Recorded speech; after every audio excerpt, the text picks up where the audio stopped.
We're recording live.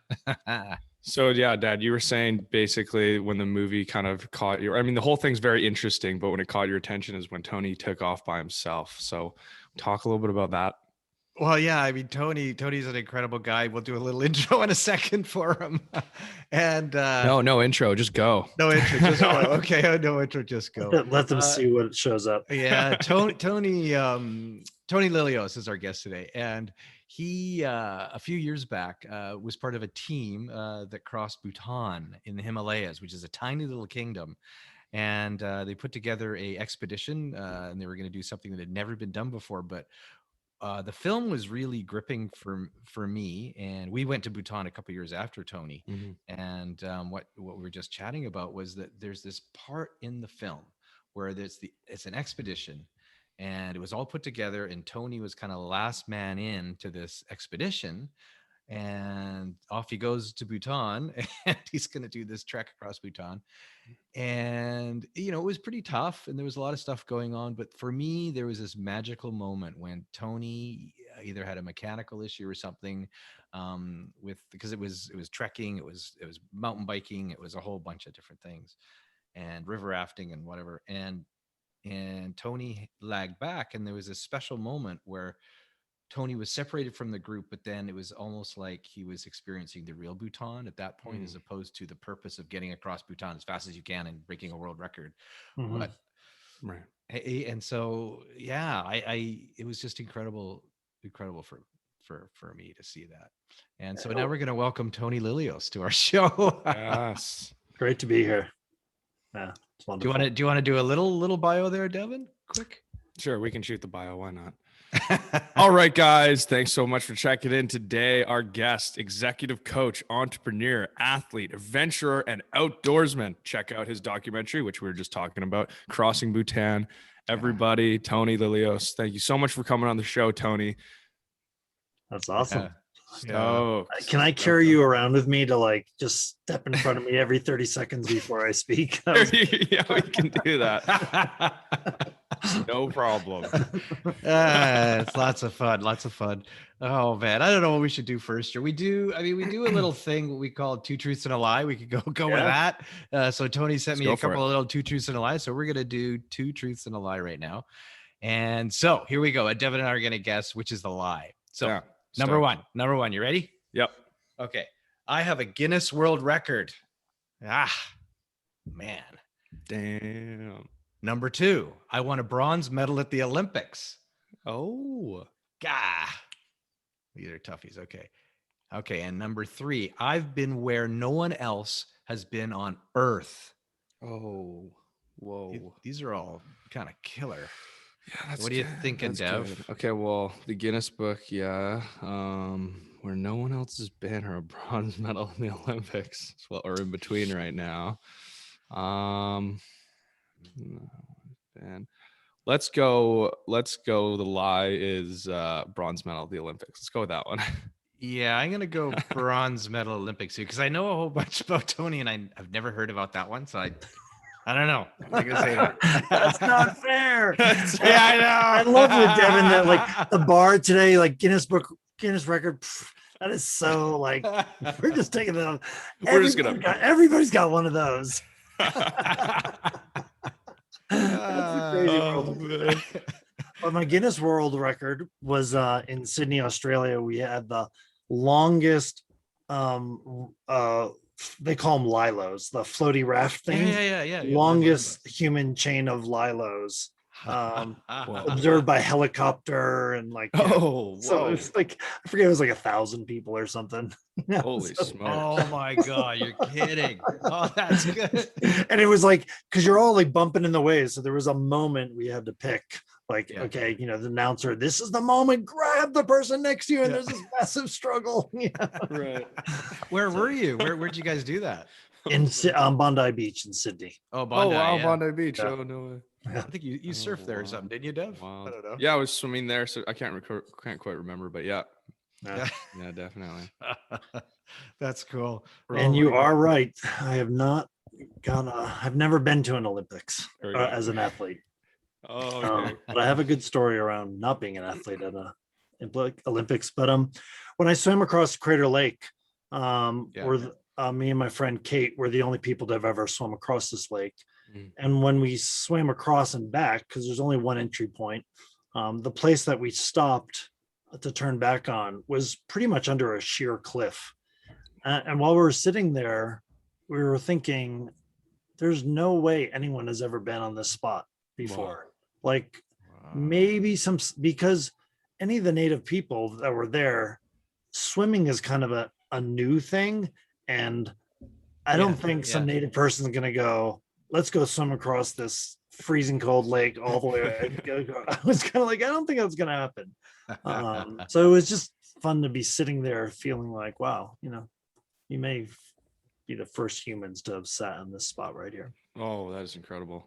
Oh, when you get to those moments, it's just so magical where you kind of look around, you go, has anybody actually been here before? I've been in a couple of situations on top of mountains or whatever, and just in random places, and you're just thinking, is any human actually been to this spot? Maybe not. And it's always been a kind of a lifelong thing, and I'm not sure where it comes from, of wanting to do things that no one's ever done before. So, the enamored of, that's incredible, or the Guinness Book of World Records, like that kind of stuff has always, I don't know if it came from a place of insecurity and like wanting to like make a mark and have impact, so that's always been around. So when I notice those moments of like, oh, this is particularly unique, I wonder, I'm tickled by it, and I also wonder why it even matters. Yeah, I mean, talk about doing things that are unique. I mean, Tony and I are in the same class in Boston. It's an MIT Entrepreneurs Conclave, and Tony got up a bunch of years ago, and he said that he was doing a trek across Bhutan, and I'm like, Bhutan? Where the heck is Bhutan? I had heard of it, and then he put up some slides and started showing us, where this place was in the Himalayas. And I was just like, oh my God, this is absolutely mind-boggling, incredible. And, we followed you, you guys were tweeting as you're doing your trek across Bhutan. And so what made you guys do that? What made you do this? It's amazing. What was your thought? So there's Bhutan. In my experience, up until that moment, I said yes to do this. Had kind of been a whisper. It kind of been this, mystical place that I had heard anecdotes about from various people, and there was a kind of a twinkle, something that when people talked about it, made me, really, huh? What was going on? And so when Terry, my friend, who's an elite athlete, was leading the expedition, and she was looking for someone to do this with,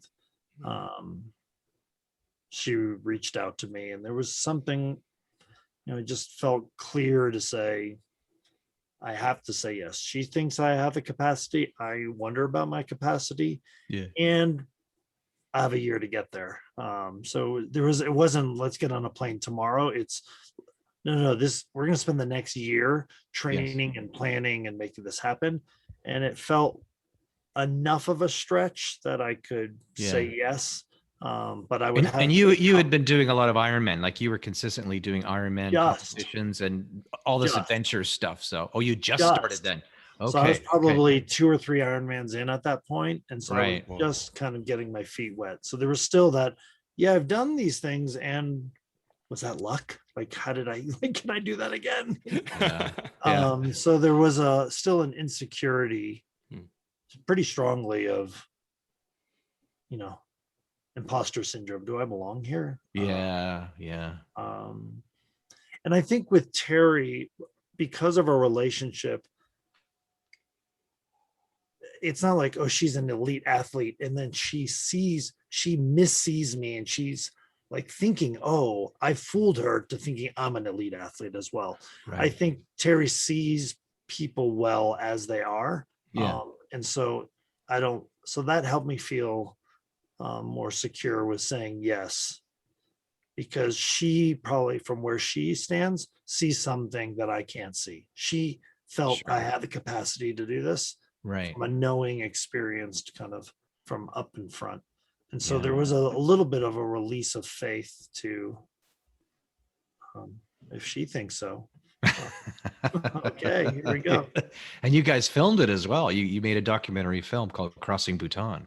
Yeah, so that's where I felt like I could. That was my confident kind of, I can grab onto this, is organizing. We had a fundraise for it. We had Yeah. to get a film crew. We had logistics and kind of bringing people together to support this. Felt like it was closer to my wheelhouse, something that I could kind of take on. And so that's part of what I brought to the party. And so the film, Nick Askew that I was just speaking with, he was going to be the original filmmaker. Oh, okay. Yeah, So yeah. that didn't work out for Right. one reason or another. But then he connected us with Ben Okay. Henredig, who became eventually filmed the film and came with us very spontaneously. We didn't have a filmmaker until I think he came on board 6 to 8 weeks before we left. So it was really, Oh, is that right? Yeah. it was really quick for him to get on board, which was part of a challenge for him as well. Wow. I've got a couple of slides I want to throw up here. So for our YouTube people that are watching, we've got some stuff going. Oh, there's Tony's. I'm going to move this over. Here we go. Awesome. Nice. So we have to play it over here. Sorry, guys. So the film is Crossing Bhutan, and it really inspired, I mean, your chat and everything. So we went with our family a couple of years after you guys, and it was absolutely just astounding. And so here's a photograph of Tony walking through Thimphu, probably the main city in Bhutan, hey? With monks and the various different types of people. It really kind of shows the flavor of the town. Tony's an expedition member, and so this photograph here is pretty much Bhutan in a nutshell. Hey, Tony, like it's, it shows the tiger. I think that's just a tiger's nest that kind of superimposed on this thing here, and there's one of those famous bridges, and then the prayer flags and the Himalaya behind.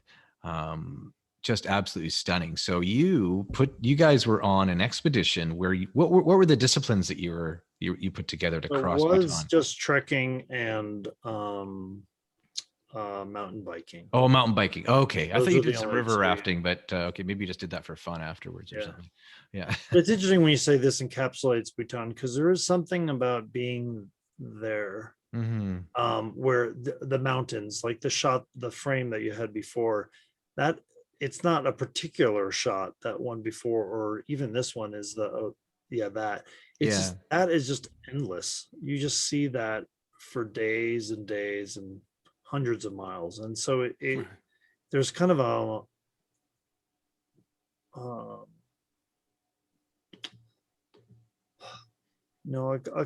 not just a smallness of on this little thing on this huge planet, but also we're this little thing on this planet, and we can actually move on this planet. Like, we can actually move the needle. Like, I can humanly move my body across a section of this place on this globe that we stare at, which was kind of, as you're doing it, it was hard not. We actually carried around a little little play globe that we would show people where we're from and stuff. And it helped kind of keep it in context of where are we and what are we doing here. And the really interesting thing that I found about Bhutan is it's been a closed off kingdom for years and years and years. And I thought that the food would have, because it's bordered by China and India, two massive countries, and I thought the food would have a little bit more influence from that, but it didn't seem to for me. I think it's because it's so closed. Because it's so closed off, and it was like going, I don't know, it was like being an Indiana Jones film or something, going back 150 years or whatever. And the people are living the way they have for centuries and centuries in their festivals. And this is in one of the temples there, and we saw this as well, where they go and they spin and they dance and they're wearing their traditional costumes, and it's multi-day festival. So these are yeah, 3 days, I think, Tetsu. yeah. Yeah, Right. there's Terry down in the lower left with a green shirt. I just Oh, that's right. Yeah, oh, there's and that might be me next to her. I never noticed that. Oh yeah. I think that is. Yeah. Yeah, and Oh, it's wow. it's mystical, and they practice. They're Buddhists, but they call it mystical Buddhism, I believe, Mhm. because they believe on a dragon came in and I can't remember. Devin might know, Or the but the tiger, the the tiger. tigers, Sorry, they the rode the tiger. tiger to the tiger's nest, I guess, and that's where they decided to build the thing, Mhm. which is way up on the side of a mountain, which is like unbelievably, like, it's not as sketchy anymore getting up there, but you can imagine when they first built that thing, the monks walking up there with the no railings, the little path, like Yeah. they were pretty dedicated to this to the thing. So Something else to note, if you go back to that slide, that's a zong. So state, each state has a zong like this. Zong, yeah. And the zongs oh, are they're split literally down the middle. There's a wall down the middle of a zong where one half is government and the other half is spiritual. It's religious. It's a Buddhist Oh. monastery. So they deliberately. So we have culturally we have the separation of church and state in America, and Yes. in Bhutan it's quite the opposite. There's an integration, Hmm. at least a side by side integration between spirituality and governance. Yeah. Wow. Yeah. Oh, interesting. Yeah. It's incredible. I mean, here's a little map. You got Tibet to the north, and you got Nepal down there somewhere, and it's tucked away Off right to in the between west. them, off to the west. Yeah. Yeah, so this kind of northern line, that's the Himalayas that go across the north of that. Yeah. Mm. Yeah, as you go across. And so the Himalayas don't stop at a drawn line. So they keep going. Mount Everest is kind of right, probably off the page to the left a little bit. Yeah. Hmm. Yeah. Oh, wow. And I've got a picture of the prime minister here for some reason. I have that in there. Yeah, he rode with us. Incredible. He has a great TED talk that he gave more recently on the main stage of TED. Hmm. And Mhm. the humility, um, the it gets overused sometimes, but the authenticity of just his sincere desires and vision for the country just shine right through.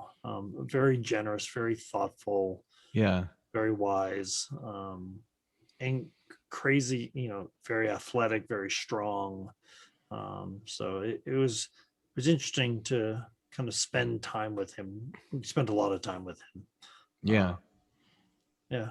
Yeah. Interesting. And then the royal family, with their, their decree of gross national happiness as well. Hey, we kind of experienced some of that when we were there. Yeah. Mhm. Yeah. I mean, it's significant. Like, we hear most of the world where, there's all this violence changing from dictatorship to democracy to, socialism. It's just very violent. Here Yes. we had a monarchy where the king, the fourth king in the 70s, was deemed that democracy was a better way to go. No one was Mhm. asking for it. No one even wanted it. There was a resistance to putting democracy in place. Yeah. They're like, "We love you," and he had the vision of saying, democracy is the way, and we're going to do this. And they literally had to be kind of taught and socialized into having opinions, how to vote, Yes. how to have candidates, Mm. who rises up, how to debate. These are, we're used to this in our respective countries. But that was all new for them. They were Yeah. Yeah. happily um, a monarchy. And they had only just opened up I think their borders to any type of tourism. I mean, it's hard to get Yeah. in there, but I don't know how many years ago, but it It hasn't been started that in the long. 70s, Hmm. slowly. Slowly. And our last part of our trek was something they had just opened up to Westerners. We may have been the first people to go on this last section. Right. So, yeah. And they do that in service of their culture. So while they're um, wanting modernization and allowing modernization, it's inevitable. They're also trying to control it and kind of ease it to weave it Yes. in a Yes. thoughtful way. So they have an openness which doesn't necessarily get reflected publicly. They have a real openness to understand what's working in the world and what can work for them. but they also have what seems a closedness, a resistance to the world because they don't want it steamrolling. There are 800,000 people. They just got the internet. I think in '99 is the internet and TV. That's right. So they're pretty new, and that comes in like a tidal wave into a culture like this. Yeah. Right. And these rock baths, I mean, they have these rock baths where they basically fill them up with, hot rocks. I think Devin and I don't know if I think Reiko and I shared where you have a little divider and they get these hot rocks that have in the fire and they drop it on one side and it just goes whoosh, and the hot water comes through to you. So these are these little kids playing in one of these hot rock baths, I believe, or it could be a hot spring. I don't know, but it's in the middle of nowhere. Yeah. Like we're in the middle of nowhere. This is not like suburban backyard. Yeah. We're probably at 12,000 feet. Yeah. Yeah. So how your trek? What was the distance that you guys crossed? Like how I don't remember the exact. It's almost 500. I think it was 400s. Yeah. The numbers. Nightly, there was just a ritual, and this is a ritual I picked up myself more recently, is having open fires. There's something about a fire in a fire pit versus a fire just on the ground. Yes. It's just where you can just see it and be with it. Is just, it's very primal. So almost nightly we would have fires like this to stay warm. Yeah. And we'd sing songs and dance around in circles and chat. And it was the place to, because it's cold. This is the place to be warm. And then, when you're done, we put the fire out and straight into your tent. There's no kind of milling about. And so we're together. There's there was a, we have to, by day we depend on each other, and by night we kind of like gather around these, food or fire. It's, there's no real independence felt. It was a high dependence. Oops. Wow. Hey. Exactly. Oops. I know I had to throw that in there too. That's awesome. They're one airline. The craziest flight I've ever been on, or it's that's pretty good. That's pretty nice. Right. I mean, we flew out. Where was that? Where did we come out of? Tony, I don't even know. Did we come out of Malaysia or did we come out of Bangkok? Bangkok. Yeah. China has two places, Bangkok, and India has another place to fly. Right. Out of Druk Air, and landing, like you see the mountains on either side. I mean, landing in the old Hong Kong airport used to be something, but coming into the airport here was, I think, one of the most treacherous in the world. Zipping past the mountains, just like woo. Yeah. Just coming in, you're like over nothing, and then suddenly you see the sprinkling of the buildings and kind of magical architecture, and so it does feel a bit fanciful. Like, yes, what is about to go? Yeah, I know. The Devin having a quick little meditation on top of one of the mountains there, about one of the it was a cool spot. There's so many cool spots. Yeah, there are. Yeah, I was rummaging around, and then I just saw you sitting there, and I thought, I'm gonna take this photo. He doesn't know I'm here. I just kind of took this photo because it just kind of said everything at the moment. It was, Do you remember this moment, Devin? Yeah, I actually do. It was like we were coming up that pretty like aggressively steep staircase. Yeah. And like we were dealing with a lot of like the heights around the place for the entire time. But sometimes I get up something that's a little too exposed and I'm like, oh, this is a bit gnarly. And I got up there and then I was just sitting on this ledge. It didn't drop too far in front, but on the side it was kind of gnarly. Yeah. And I just remember being like, you know what? No, this is chill. Like they talk about like the flying tigers or like being a bird. And I'm like, I'm a bird. It's all good. They live up here. It's okay. So I just kind of, came to terms with like not being so worried about falling and hurting myself. I was like, oh, this is okay. And seeing out into this valley, it was just like, wow, we're pretty high up. It's definitely a special moment. But it's cool that you took a picture of that. I didn't even realize. Yeah. This is the first time you've seen the photo?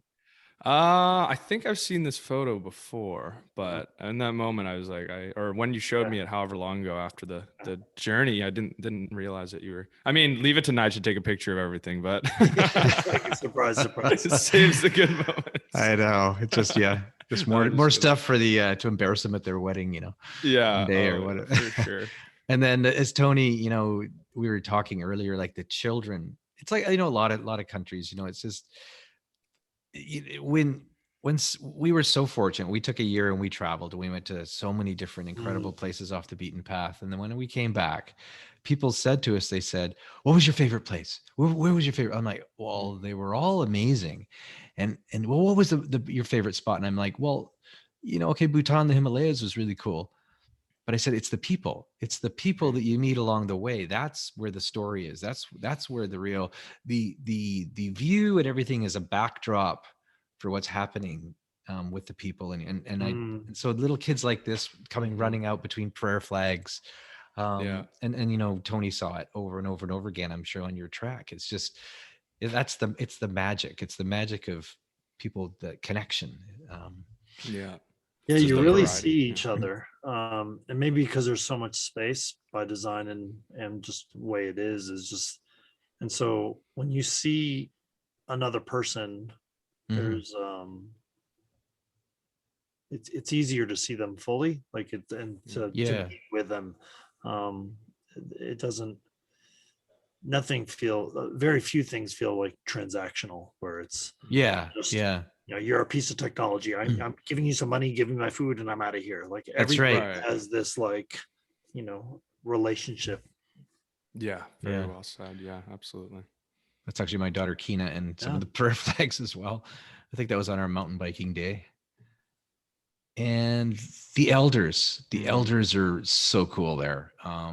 Sitting and then just watching. And they're big. They're some of the best archers in the world. So you go and there's these archery competitions happening out in the middle of nowhere, and the elders watching with their, what was the Devin, you were the bitter nut. Oh yeah, I never did that. He's got a little leaf in his hand and he's reaching into his little shirt that he's definitely getting some for sure. The other guy's already got some going on. You can his mouth red. They chew. It's interesting though, when I look back, we're used to it because we had this experience there. I do think it's unusual the degree to which elderly and children show up culturally. Yes. Like I noticed after being in that culture for so long and then shifting gears to being back in America, how like the middle of life is so kind of in our culture is so like, it's all about that, and those zones. And for there, the wings of life seem to have more energy. And that's great. No, it's so true. Oh yeah, that's right. That's great. I kind of look like Ugin there. Ugin, we had two guides, and they were Ugin and Ugin. Ugin 1 and Ugin 2. I think because you're named in the month that you're born. Is that correct? I don't know the answer. It's something like that. It's like they all have the same they name. Do. Yeah, in Nepal they do. It's like they're either Krishna or something else. Right. But yeah, it was Ugin and Ugin, right? And they were like, "Oh, dude, you got to put one of these on." Yeah. I was like, "I'm in." And then they made us that it was like Bull's milk whiskey or whatever, buttered whiskey or whatever. I remember. You remember that? Mm-hmm. It's like a whole pot filled with like some sort of milk or some sort of cow's milk with the butter. Bulls don't make milk, but some sort of milk and then butter, and then dumped a whole 2.6 of whiskey in there. And then the outfit got put on, and then more. Oh, that's right. That was a cold night. We were in northern. I don't know where we were, in the middle of nowhere. And it was a freezing cold place. And we had these wood fires, and then we had some of this rum or whatever they were conjuring up there with the butter. They had a guitar too. And then it's like we were out playing we were playing soccer with all the kids. Oh, yeah. And then when we were walking back to the little place that we were staying, he's like, "Oh, do you want to stop by for some whiskey?" I'm like, "Well, what do you mean?" He's like, "Oh, just go to this like right over here." We just like went into some random person's house that they also made a little like kind of like a whiskey place, I guess. Yeah. And I thought we were in some random person's house for all I know. And he was just like, "Yeah, for sure, I got whiskey," and came, and he was just like so inviting, threw the fire on. It was just like such a good time. But it was just like a random house in the middle of nowhere. I was like, "This is the whiskey place?" I was like, "What's happening right now?" Let's knock on the door and see if he'll give us some whiskey. And invited us in, and they did. It was just so funny. Then we headed up. This is the famous Tiger's Nest here as well. That was epic. That was an epic one. Yeah, and then Tony knows somebody here. Yankee loves to do these jumping photographs. That is her thing. You're right. Uh, and then what I really Oh, what I that's a good one. really loved about your film is, as I mentioned, Crossing Bhutan, it was, the expedition and the gear and the logistics of getting this. It's never been done before, and feeling a bit of tension in the beginning of the film, like a bit of tension that, we got to do this. It's a big deal. And then even the dynamics between the crew, and then there's the separation of Tony has a mechanical or something, and he's got to drop back, and he's like, I'll catch up with you guys later. And that, at that point, it's what it just hit me, because he was riding through the countryside on some pretty crazy roads, and the kids were running out, and explain that experience there, Tony. Like that for me just said it all. It was kind of the impact of, it's almost like, I don't know if you went in with your, or you had a major shift during the trek. I don't know, but that's what I felt. I felt that you had a bit of a Yeah, shift. there was a shift, but it was compelled by the fact that we were climbing here pretty long and hard after maybe we were a third of the way into the expedition. And I just couldn't hang with them. The other three were, they're all elite athletes, and they were just jamming and loving it. Not in a screw you, we're gonna drop you. They were just in flow, Yeah. going up a hill. I get in flow going down hills, but they were really like loving working as a team and going. And I was hanging with that for a bit, and then realized this is not sustainable. Like I can't hang. This is not going to end well. And so I know me, and I have to kind of gap. And then when I gave myself that space, Yes. that's where kind of the aha moment came of like, wow, this is how how I want to be, I just saw so much more. And it wasn't, so there, I mean, some of the film, like, there's kind of an us and them, there's kind of, there's some people, it was more just about me. It wasn't really, Yeah.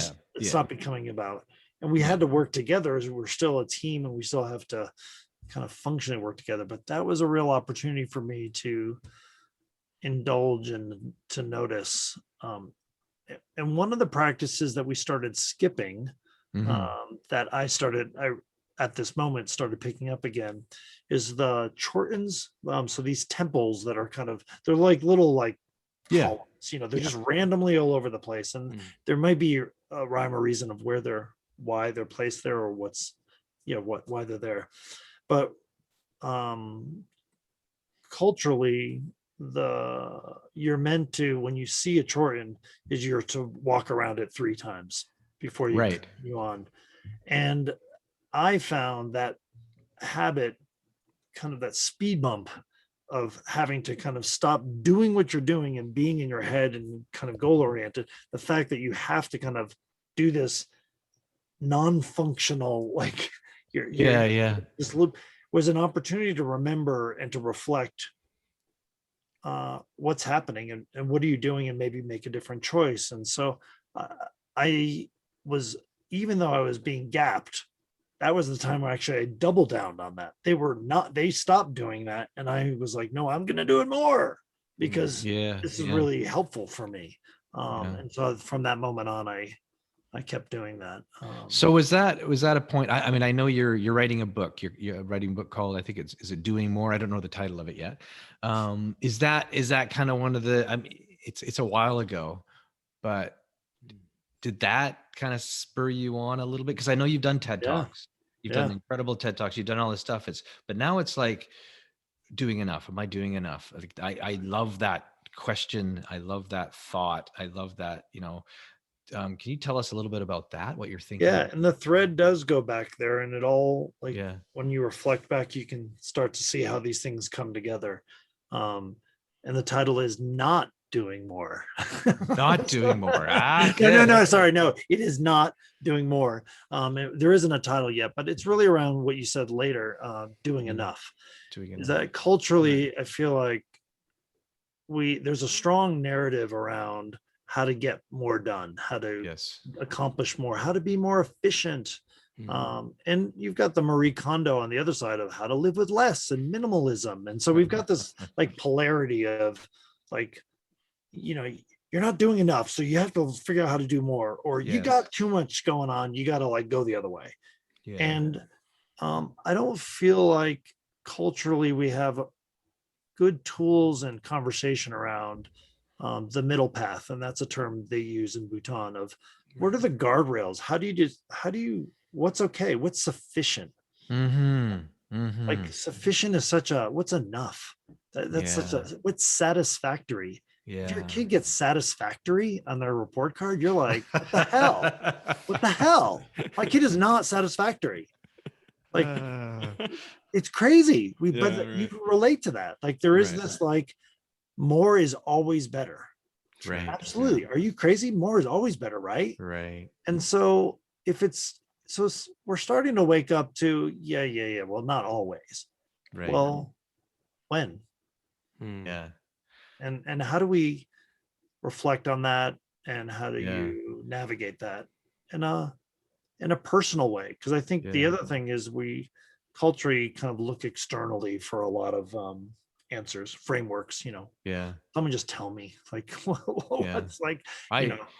I've been struggling with exactly that same thing, because I know I don't know what, like it was 2012, I was able to set my business up to kind of run without me. And then I got kind of heavily into the giving back. I want to give back. And I started, we were always doing the Homes of Hope in Mexico for years and years and years.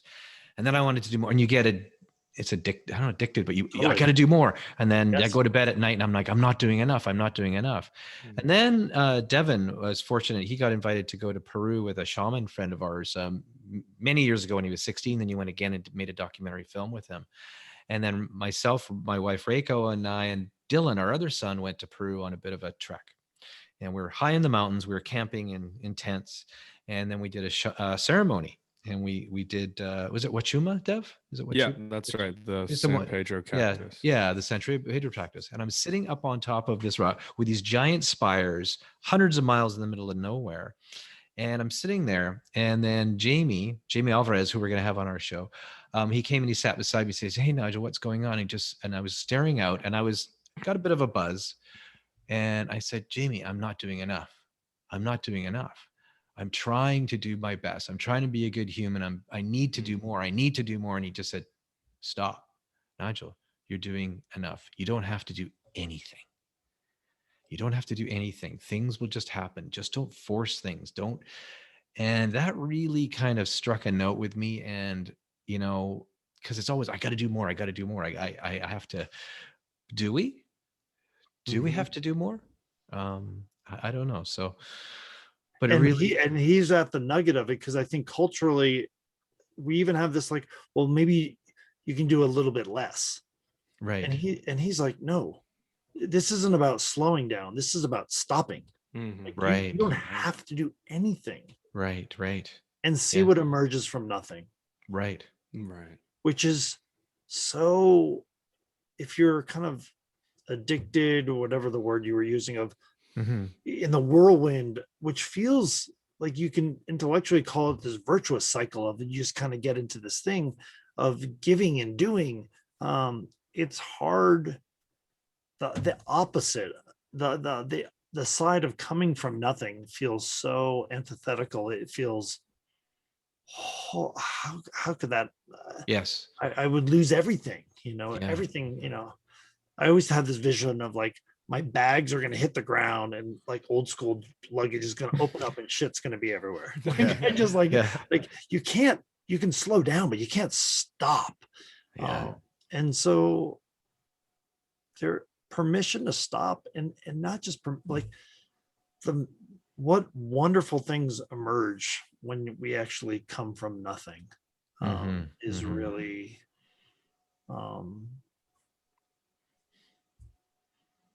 significant.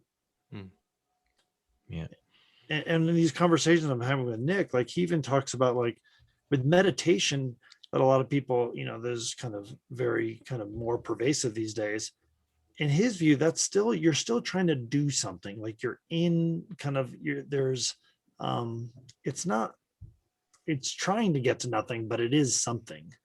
Yes, I know And it so is. Yeah. nothing is, it's always here. It's always available.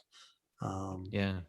and so for me, the thread does go back to Bhutan because there is so much less reminding us of all things. And Hmm. so, because it's not just in our head, the culture we live in, the stuff that we have around us, that also pulls us into things, doing Yes. things. And Yeah. so it reminds us, people know us as things, and so we do things to be those things. And Yeah. so we're compelled and kind of Yeah. called to do these things. Whereas connecting to nothing is challenging. It takes a skillful move these days. Hmm. And in my viewpoint is you have to have the experience of being in nothing. The shortcut for me is go feel nothing, go find a space where that really is, and you really don't have to do anything, and know what that feels like. Then you can conjure it up and come from that place more easily in the face of things in your day to day. Yeah. Yeah. Right. I mean, it's so true. And especially coming out of this, the pandemic, it's, this vibration, it's, but I think, I mean, talking to Jamie again, the pandemic, he feels was a kind of a gentle nudge on humanity to kind of get our act together and slow down and come home and realize what is important and spend like home. I mean, we're all locked away in our home. We're going crazy, but there was a special time, and people have said that your kids, like Tony's kids, will always remember this time where mommy and daddy were there. Yep. And pandemic will be over and everybody will go back to their, on the treadmill going off, and the kids will go to daycare or whatever it is. But the kids and the family will always remember this time, a very special time, very difficult for many people, but a bit of a period of enlightenment, perhaps, maybe, or a little crack into enlightenment, maybe a little crack into that moment of nothing, quiet, kind of pointing us there, showing us there. I don't know. Yeah. But yeah, what you're saying is, I want to see this. I want to read this book. This is going to be great. And I just think we're going to wrap it up. Devin's going to Devin's got to run to catch a gondola. Nice. Poor guy. Because you have to book the gondolas these days, the specific time, I think. But thanks so much, Tony. Really, Yeah. really Wonderful appreciate it. talking to you. And we'll do it Talking again. with you, Devin, too. Yes, very good. Thank you so much for coming on the show. Thank you so much. That was really great. Yeah. Do you want to wrap it up there, Dev? Or? Yeah, for sure. If you would like to know more about Tony, the link will be in the description of the video. You can check out all of his endeavors. Check out Crossing Bhutan, definitely. And when that new book comes out, we'll give you guys a show. Thank you so much for coming by today, Tony. It was an honor having you on here. Awesome. Thanks, guys. Have a good rest of your day, man. Yeah. Say hi to the kids. Cheers. See ya.